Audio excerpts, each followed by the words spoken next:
Time just before midnight setting. The marble room. Ashvale Estate. The kiss was never supposed to happen. It shattered the silence of the Ashvale Estate, like a spell-breaking mid-incantation. One moment, her breath hovered near his warm, forbidden. The next, their lips met, and the candlelight burst into blue flame. Then everything exploded.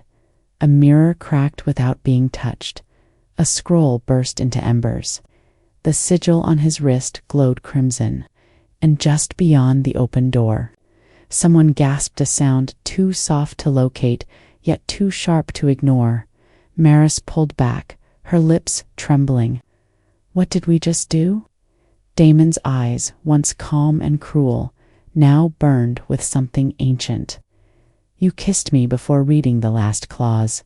A draft of icy air rolled into the room. She turned.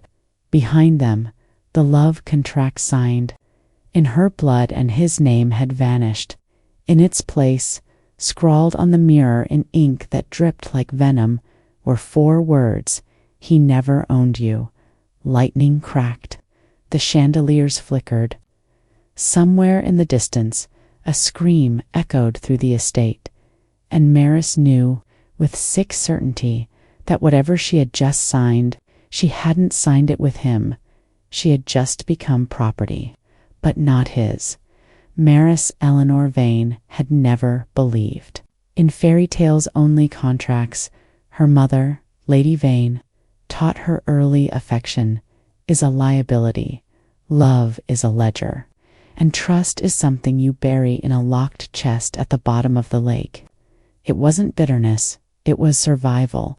The Vanes were once noble, now nearly bankrupt, their estate held together with the illusion of grandeur and the desperation of old debts, so when the invitation came, handwritten in black ash ink and sealed, with the House of Ashvale's serpent crest, Maris did what any Vane woman was raised to do. She dressed in silence, signed the non-disclosure scroll, and entered the mansion of the man her family had once called a monster. Damon Ashvale. He was fire and ruin wrapped in silver. No one knew how he made his fortune, only that his contracts never broke, and the people who crossed him either disappeared or returned with blank eyes and missing names. But Maris wasn't afraid of him. She was afraid of what she felt when she looked at him, not dread, not disgust, longing. The first time she saw him, he was seated at the piano, playing something soft and strange notes that seemed older than sound. His eyes flicked up to hers, unreadable yet piercing. "You came," he said simply. "Despite the rumors." "I've heard worse," she replied, lifting her chin, "and I've signed more dangerous contracts." He smiled, not charming, calculated. "But have you ever signed one with your soul?" She thought he was being poetic. He wasn't, that evening. They dined under a chandelier made of melted promises, crystal containing names and initials, swirling faintly like trapped whispers. Maris tried not to look up. Instead, she listened as Damon spoke about his family, the Ashvale legacy, and the way he now collected what people abandoned: love, loyalty, secrets. "I've read your mother's letters," he said suddenly. Catching her mid-dash bite, Maris froze. "You read." "They were in the drawer of the piano," he explained, voice calm. "She wrote them to your father after he left. She never sent them. You kept them." "I archive things," Damon said. "Especially things people pretend never happened." That night, Maris found her mother's final unsent letter inside a drawer of her guest room. It was written on blue velvet parchment and sealed with wax that had long since cracked.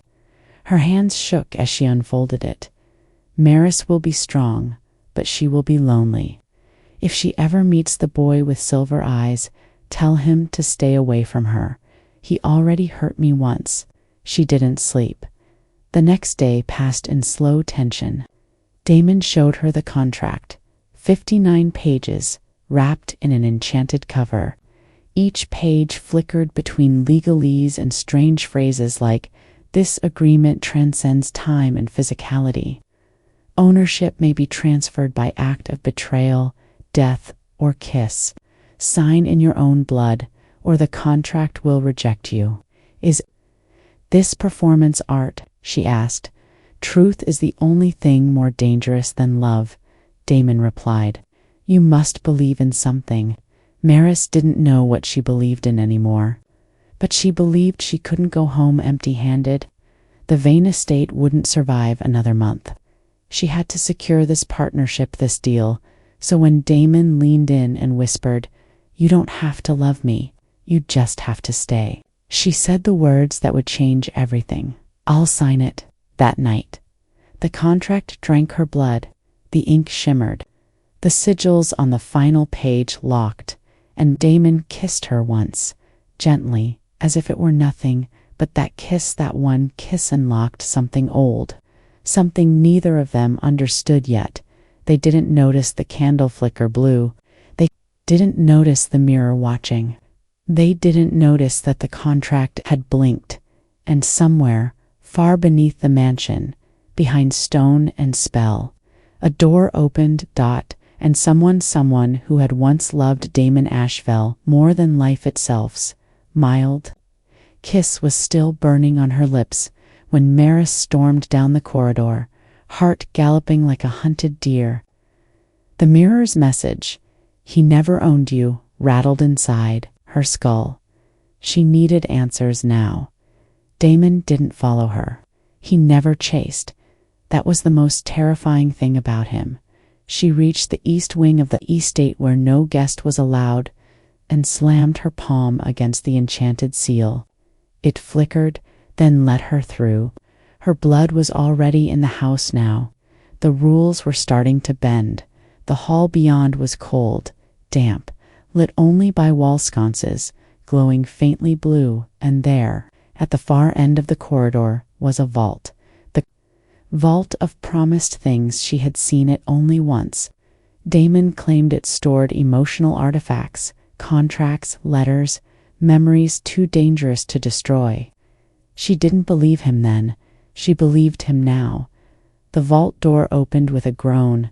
Inside were rows and rows of scrolls, jars, and glass hearts that beat faintly inside crystal cages.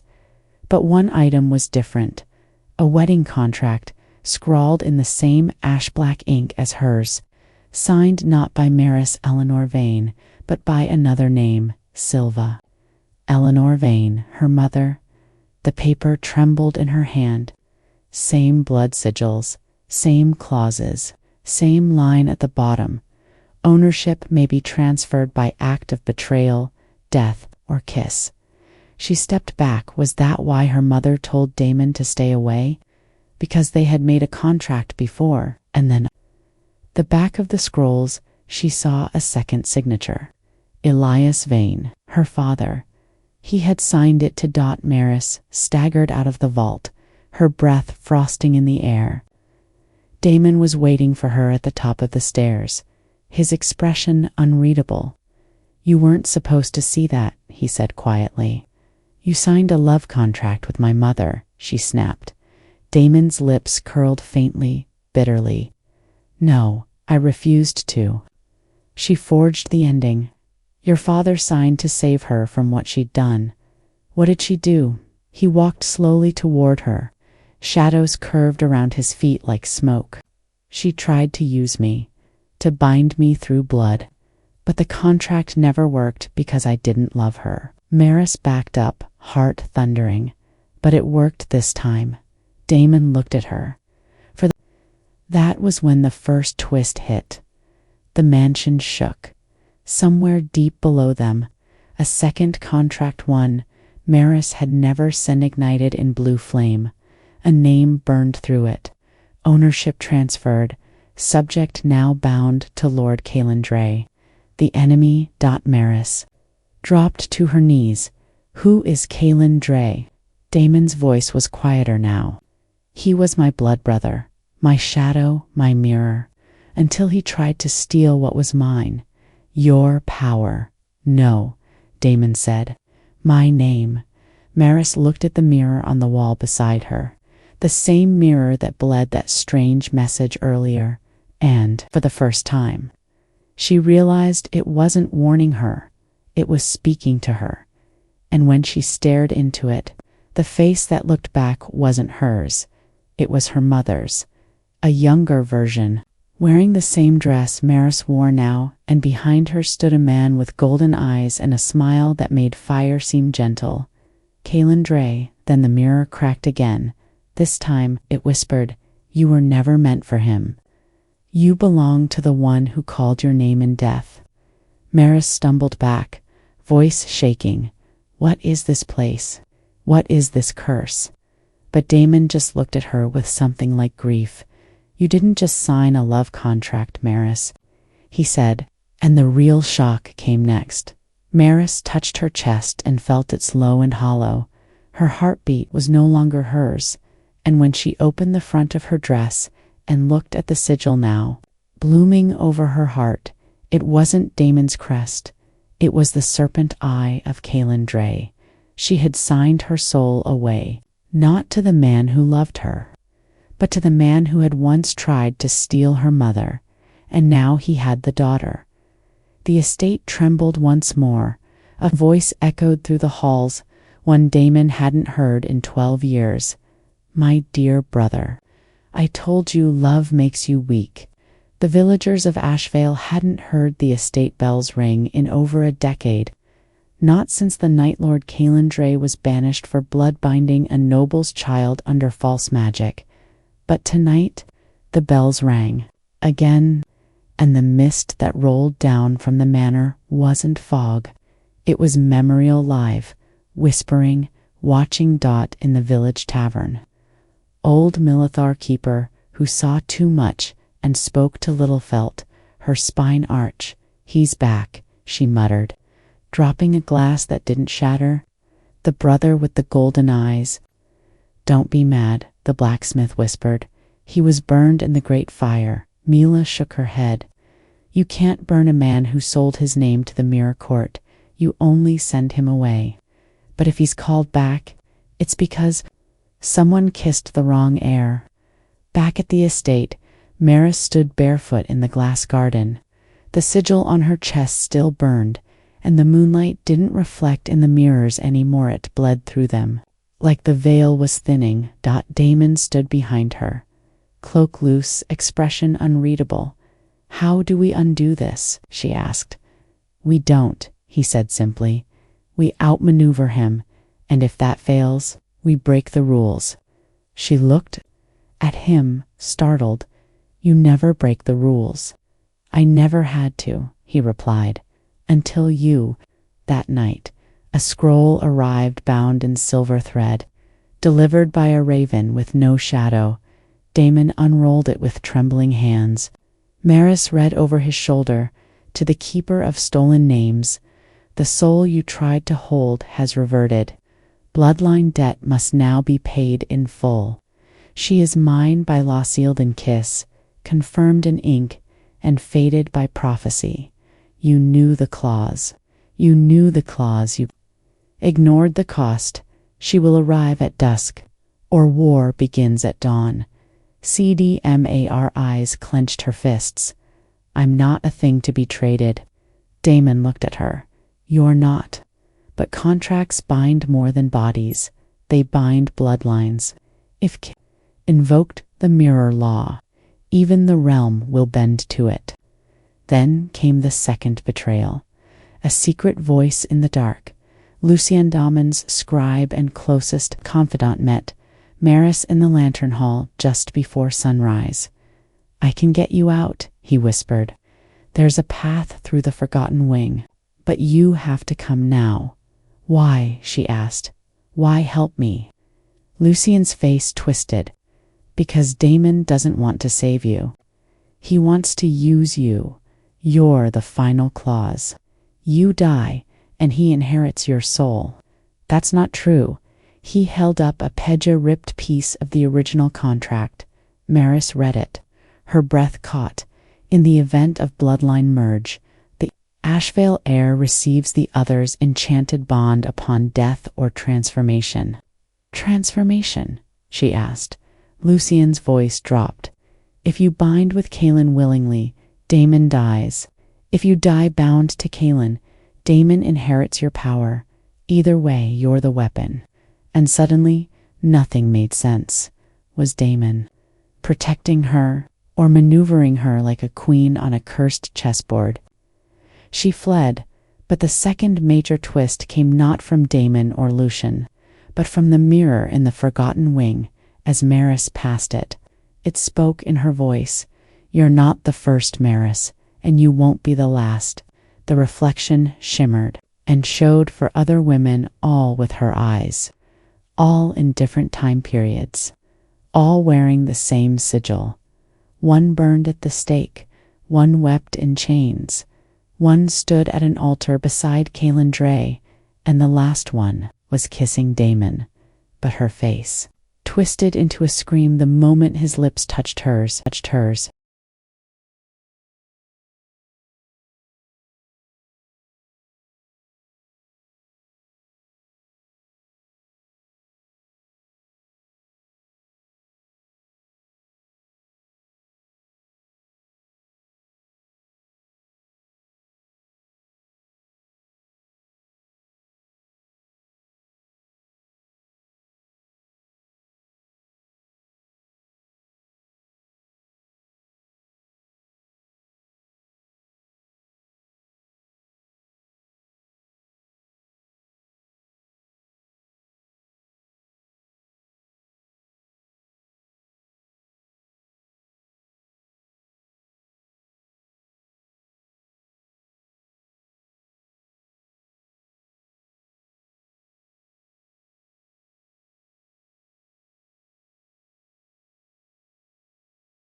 Then the mirror cracked, and behind her, A soft, cruel voice whispered, "Hello, Maris." She turned.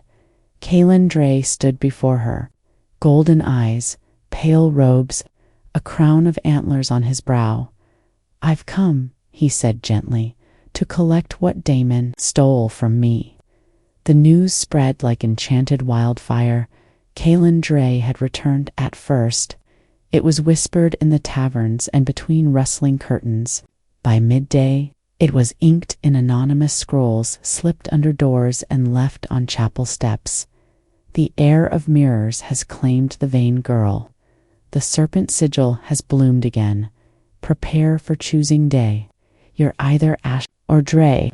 In the grand hall of Ashvale Estate, Daemon stood at the hearth, cloaked in silence.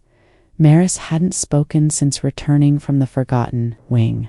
Not since she looked Kaelin Dray in the eyes and realized ... He knew her. Not just her name. Her memories. Her thoughts. Her mother's face. He whispered things to her that no one could have known. Not even Daemon. You always hated the sea. You drew stars in the corners of every contract.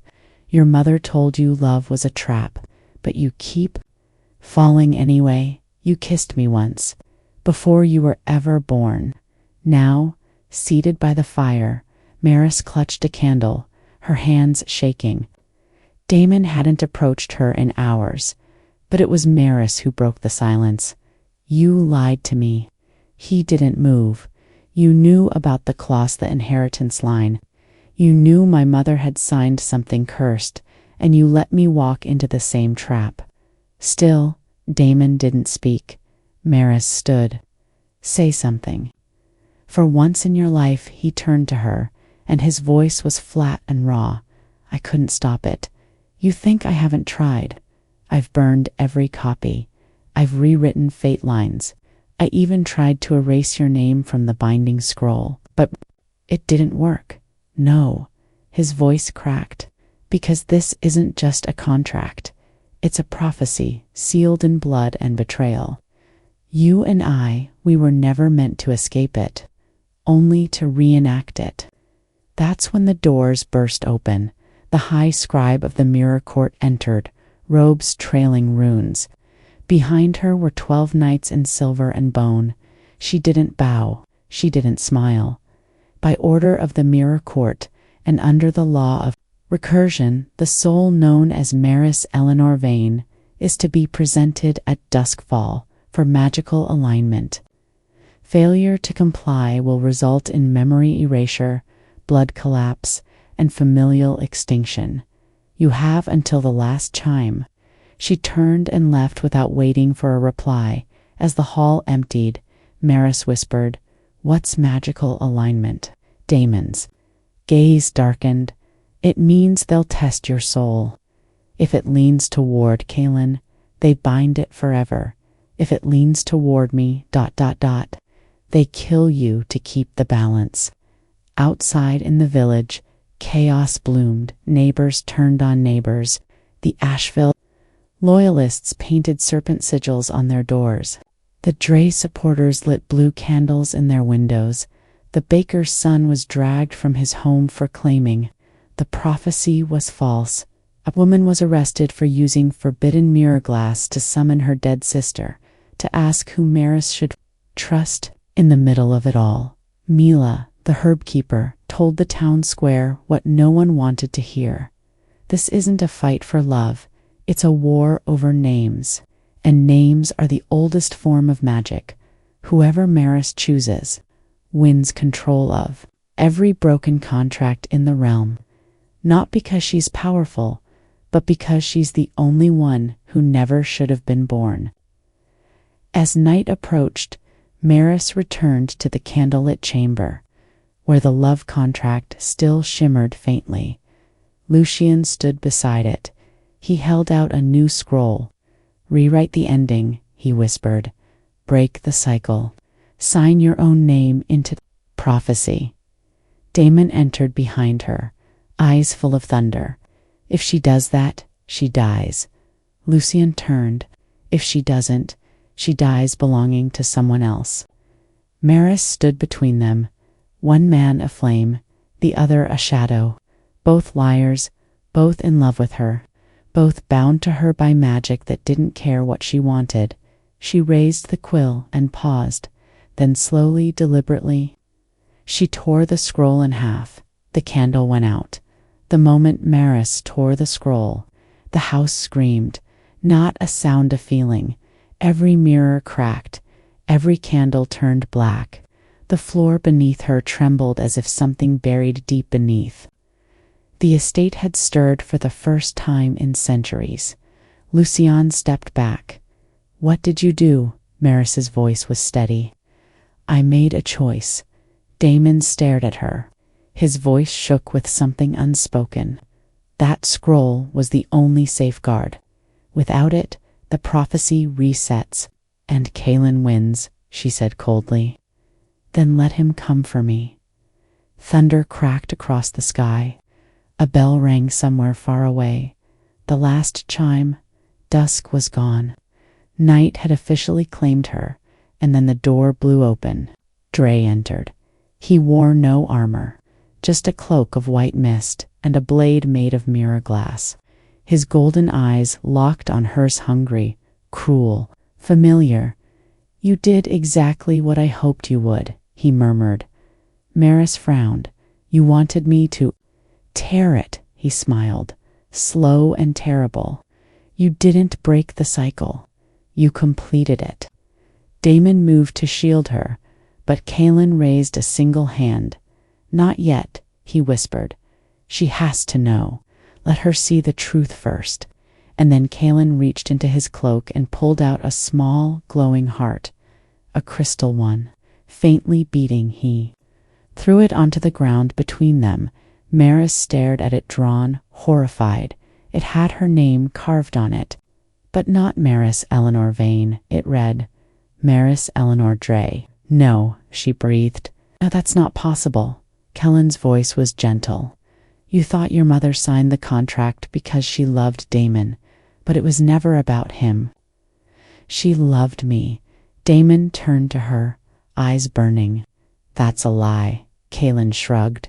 "Is it?" asked her soul. "It lives in the vault below your feet, trapped by your magic brother." He stepped closer. "I'm not just the man who's come to claim her. I'm her father." The world tilted. Maris felt her knees buckle. Her fingers went numb. Every word from her mother's letters suddenly felt like code. Every look Damon gave her now dripped with buried guilt. And her soul, her very name, was a lie. She wasn't just a girl caught in a cursed love contract. She was the product of one. Kaelin bent to pick up the heart. "You were mine from the moment you breathed." Damon just held the contract. I held the bloodline. Maris backed away, her mind a cyclone. "Then what am I?" She whispered. Calen looked up, smiling like a man who had waited 20 years for this moment. "You are the weapon I made to end House Ashvale." The glass garden shattered outside. The estate cracked. Magic began to leak from the walls. The mirror court's protection had broken. The cycle was repeating, but this time with no seals, no contracts, no boundaries, only blood. Damon grabbed her arm. "We have to run." "No," she said softly. "We have to burn it." "Burn what?" Maris looked down at her chestware. The serpent sigil still glowed. Then she looked up. At midnight in the vault below, the prophecy is reborn in fire. She looked at both of them. "Then I'll walk into it myself." And as the estate began to collapse around them, the mirror on the far wall flickered one final time. A voice whispered, "You were never the girl in the story. You were the spell they cast, and now you're waking up."